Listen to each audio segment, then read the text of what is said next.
श्री गुरुदेव चौधरी जी जो प्रदेश अध्यक्ष भी हैं, राजेश यादव जी राष्ट्रीय कोषाध्यक्ष और वीरेंद्र कुशवाहा जी प्रदेश के कार्यकारी अध्यक्ष हैं। ये तीनों लोग जो है महागठबंधन के जितने घटक दल हैं, साथी हम लोग के हैं, उनके साथ महागठबंधन से रिलेटेड तमाम बिंदुओं पे विस्तृत रूप से चर्चा करेंगे और राष्ट्रीय अध्यक्ष को अपना रिपोर्ट सौंपने का काम करेंगे।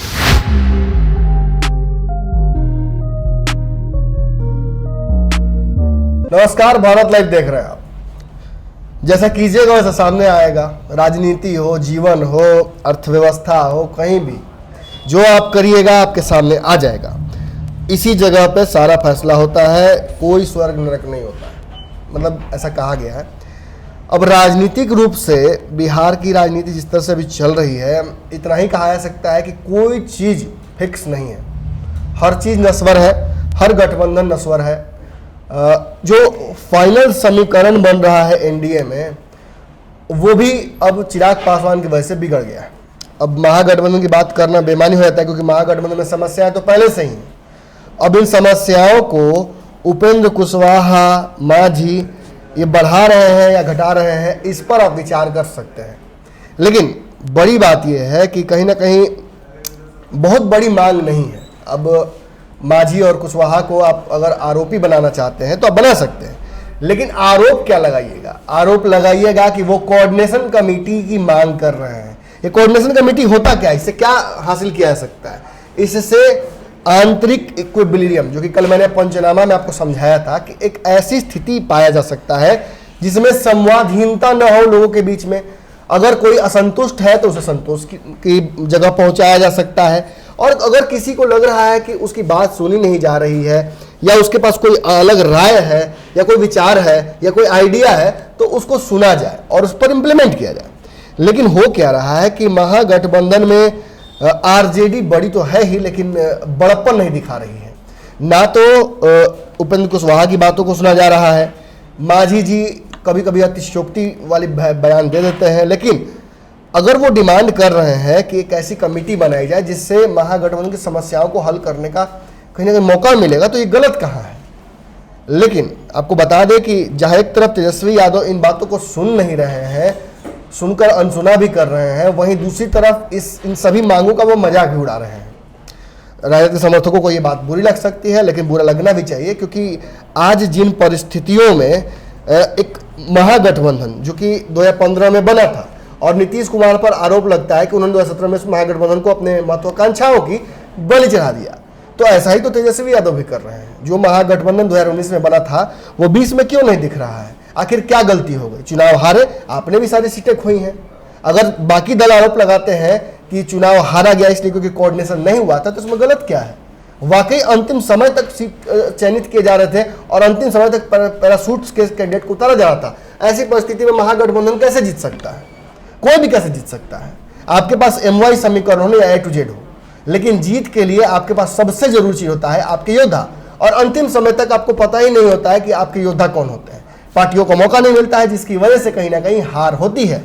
और यह हार इसलिए भी होती है क्योंकि सारे कार्यकर्ताओं को अलग अलग पार्टियों के मिलकर चुनाव जिताना होता है किसी एक व्यक्ति को, और अंतिम समय तक जब चेहरा सामने नहीं होता है तो एक्सेप्टेबिलिटी नहीं बन पाती है, और इसी कारण से होती है हार।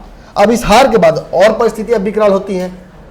पार्टियों में अंतःकलह होता है, महागठबंधन में अंतःकलह होता है। अब इस अंतःकलह तक पहुंचाने की जिम्मेवारी भी कहीं ना कहीं राजद की ही है। यह अलग बात है कि मांझी जी की मांगे जो हैं वो राजद को अतिशयोक्ति लग रही हैं, और बिहार की राजनीतिक परिस्थितियों को देखते हुए मांझी जी की पार्टी जो हम है उसको देखते हुए 85 सीटें 80 सीटें मांगना कहीं ना कहीं मांझी जी का प्रेशर पॉलिटिक्स हो सकता है। कल मैंने पंचनामा के दौरान आपको समझाया था कि सोनिया गांधी क्या सभी मानते हैं, नीतीश कुमार खुद मानते हैं कि तेजस्वी ही महागठबंधन के CM कैंडिडेट है, और इसी हिसाब से उन्होंने अपनी तैयारी भी की है। लेकिन ये बातें बार बार बोलकर किसी नेता को ठेस पहुंचाना या किसी गठबंधन को, जो गठबंधन बना ही नहीं है, उस गठबंधन के लोगों को जबरदस्ती मनवाना, ये कहीं ना कहीं अतिशयोक्ति होगा। आपने देखा था कि एक फिल्म थी जिसका नाम था गदर।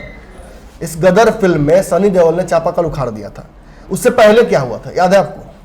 जब सनी देओल से कहा गया था कि आप पाकिस्तान जिंदाबाद बोलिए, उन्होंने कहा था। जब उनसे बोला गया फिर बोले पाकिस्तान, फिर बोले। लेकिन जब से हिंदुस्तान मुर्दाबाद कहने के लिए कहा गया था तब उन्हें कहीं ना कहीं उस बात पे गुस्सा आया था। ऐसा ही कहीं ना कहीं राजद कर रही है। राजद बार बार ये कह रही है कि आप तेजस्वी जिंदाबाद कहिए, आप तेजस्वी यादव का नाम लीजिए और आप ये कहिए कि आपके पार्टियों से कोई भी सीएम कैंडिडेट नहीं हो सकता है। महागठबंधन में एक ही देवता है तेजस्वी, जिनका पूजा सबको करना पड़ेगा। ऐसा संभव नहीं है, क्योंकि जहां एक तरफ तेजस्वी यादव उप मुख्यमंत्री रहे हैं, वो भी 1.5 साल के लिए, वहीं जीतन राम मांझी मुख्यमंत्री रहे हैं, उपेंद्र कुशवाहा केंद्रीय मंत्री रहे हैं। और इन सभी चीजों को अगर आप समझ नहीं सकते एक पार्टी के तौर पर, तो कहीं ना कहीं महागठबंधन आप खुद तोड़ रहे हैं। ये तो रही अब तक की बात। अब इस बात से आपको बुरा भी लग सकता है, खैर कोई बात नहीं। अब हम आज क्यों आपके पास आए हैं, इस खबर को मैं आपको क्यों बता रहा हूं, ये सारी इंफॉर्मेशन देने का मेरा मतलब क्या है। इन सारी बातों को कहने का मतलब ये है कि मांझी जी तो महागठबंधन से बाहर हैं ही, उपेंद्र कुशवाहा ने भी अपनी जो कहा सकता है अंतिम इच्छा जाहिर कर दी है। ऐसा हुआ है कि एक कमेटी बनाई गई है उपेंद्र कुशवाहा के द्वारा, माधव आनंद जी उनके जो नंबर 2 है उनके द्वारा।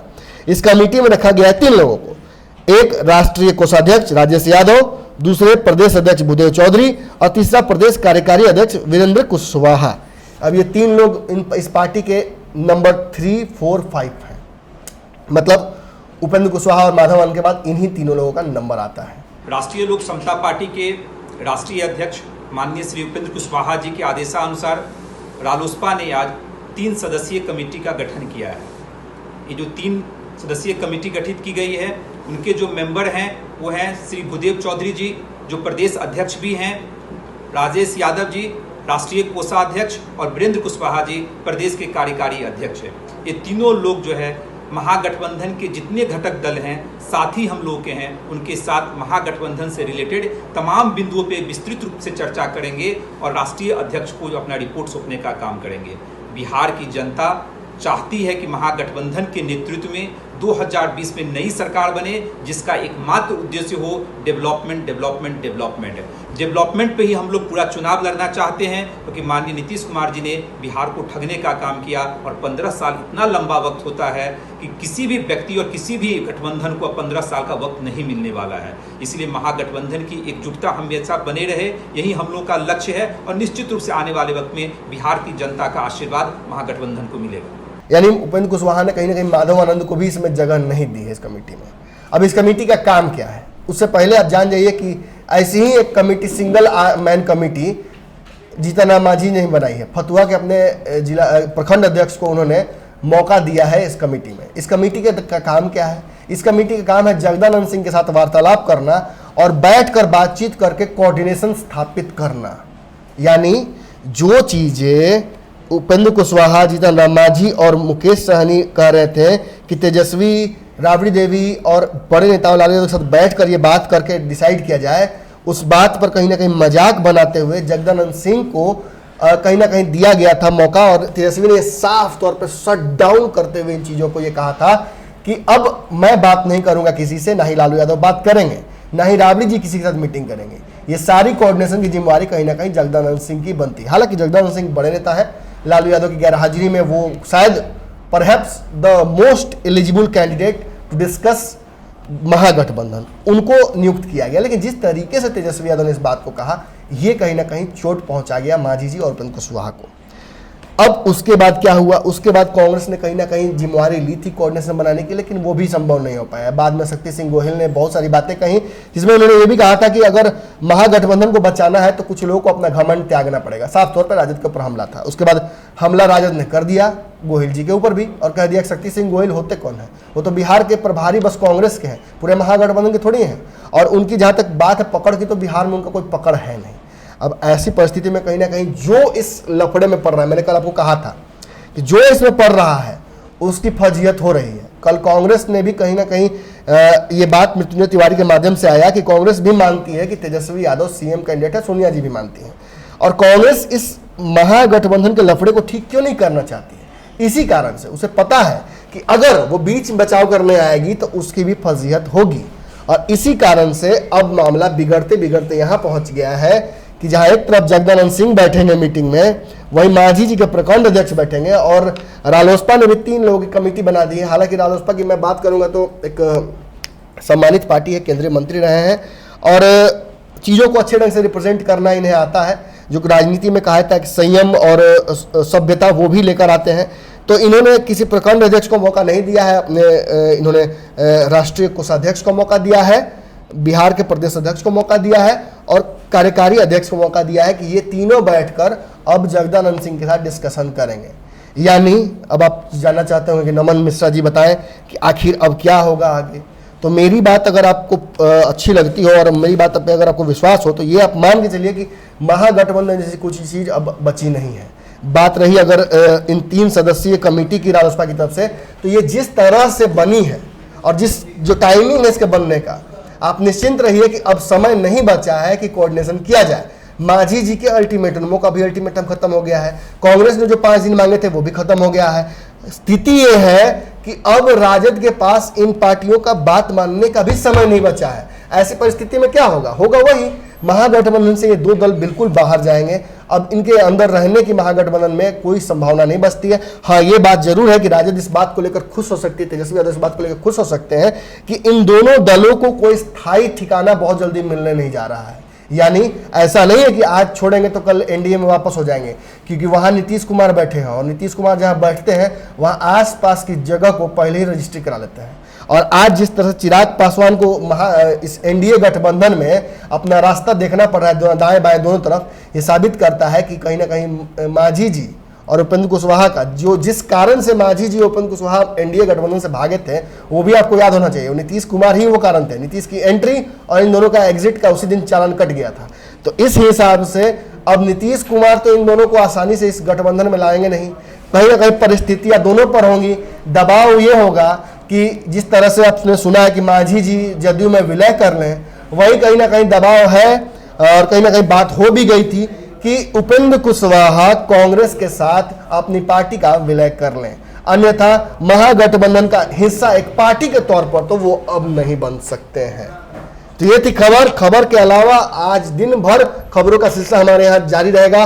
खबरों का बाजार गर्म है, इस गर्म महीने से तो हमें मतलब है नहीं, लेकिन फिर भी आपको अंदर की खबरें पहुंचाना हमारी जिम्मेवारी है। पंचनामा आ रहा है, पंचनामा इतना तगड़ा है आज का कि मिस मत कीजिएगा, देखिएगा और शेयर भी कीजिएगा। धन्यवाद। बढ़ाएं अपना कदम सक्सेस की ओर शिखर करियर इंस्टीट्यूट के साथ। शिखर करियर इंस्टीट्यूट पूर्वी भारत में एकमात्र कोचिंग संस्थान जो एक्सक्लूसिवली है मेडिकल एंट्रेंस एग्जाम के लिए।